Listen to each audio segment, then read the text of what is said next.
চলমান কোটা বিরোধী আন্দোলনে এখন পর্যন্ত তালিকাভুক্ত মৃতের সংখ্যা দাঁড়িয়েছে 267, যার মধ্যে রয়েছে 4 জন শিশুও। আন্দোলন চলাকালে পুলিশের ছোড়া গুলিতে নিহত হয় 4 বছর বয়সী শিশু আব্দুল আহাদ, 6 বছর বয়সী শিশু রিয়াগো, 11 বছর বয়সী সাফকাত সামির ও 15 বছর বয়সী নাইমা আক্তার সুলতানা। আন্দোলনে শহীদ হওয়া এ সকল শিশুর পরিবারকে ক্ষতিপূরণ দিতে রিট আবেদন করা হয়েছে। গত 31 জুলাই বুধবার আইনজীবী তৈমুর আলম খন্দকার হাইকোর্টের সংশ্লিষ্ট শাখায় এই রিট দায়ের করেন। সেই রিটে শিশুদের প্রত্যেক পরিবারকে 1 কোটি টাকা করে ক্ষতিপূরণ দিতে আর্জি জানান তিনি। পাশাপাশি এসব ঘটনায় বিচার বিভাগীয় তদন্ত চাওয়া হয়েছে।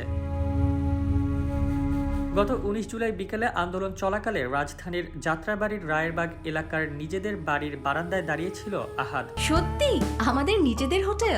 হ্যাঁ, ইডেন বে আমাদের নিজেদের hotel. Any time check in, any time check out. Eden Bay, a concern of Bhaiya Hotels. পুলিশের ছোড়া একটি গুলি লাগে শিশু আহাদের দেহে। গুলিটা তার ডান চোখ বিদ্ধ হয়ে মাথার ভেতরেই আটকে যায়। তাৎক্ষণিক তার মৃত্যু হয়। অন্যদিকে সেদিনই নারায়ণগঞ্জের নয়ামাটি এলাকায় বাসার ছাদে খেলার সময় মাথায় গুলি লাগে রিয়া গোপের। অতঃপর 5 দিন চিকিৎসাধীন থাকার পর মারা যায় সে। এছাড়াও মিরপুর 14 নম্বরের হাউজিং স্টাফ কোয়ার্টারে সাফকাত সামির ও তার চাচা মশিউর রহমান নিজ বাসার বেডরুমে জানালার পাশে টেবিলে বসে পড়াশোনা করছিলেন। এ সময় সহিংসতা চলাকালীন ছোড়া একটি গুলি মশিউরের কাঁধ ভেদ করে সামিরের ডান চোখ দিয়ে ঢুকে মাথার পেছন দিয়ে বের হয়ে যায়। সেখানে সামিরের মৃত্যু হয়।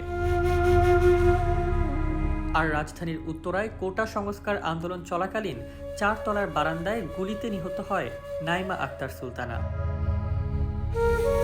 দীর্ঘ 1 মাস চলমান এই কোটা সংস্কার আন্দোলনের এমন ভয়াবহ চিত্র দেখতে হবে, সেটা ছিল কল্পনাতীত। তবে যে নিষ্পাপ তাজা প্রাণগুলো নিমিষেই হারিয়ে গেল, শত কোটি টাকার বিনিময়েও কি ফিরে আসবে সে প্রাণগুলো?